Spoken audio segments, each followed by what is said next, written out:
सावनवा गे मैया चढ़ गेलो जब से सावनवा गे मैया सपना देखो ही रोज खिना तो कभी ना धीना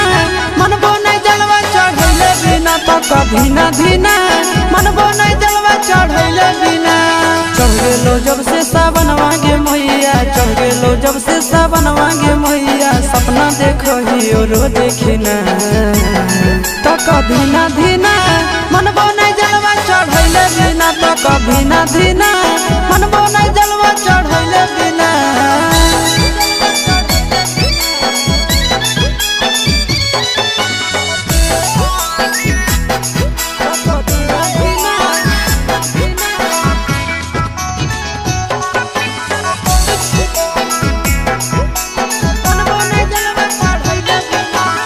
भोला जी के कृपा से पुतहियो मिलता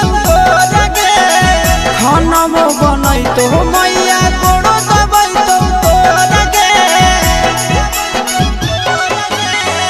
भोला जी के कृपा से पुतहियो मिलता गे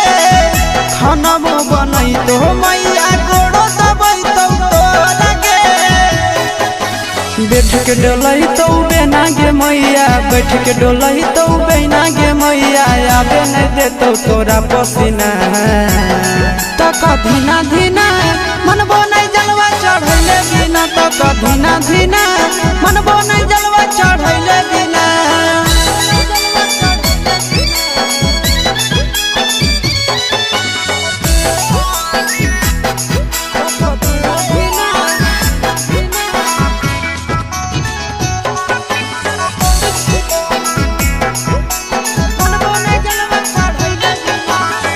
सूरज यश सब कैले है पूरा तैयारी गे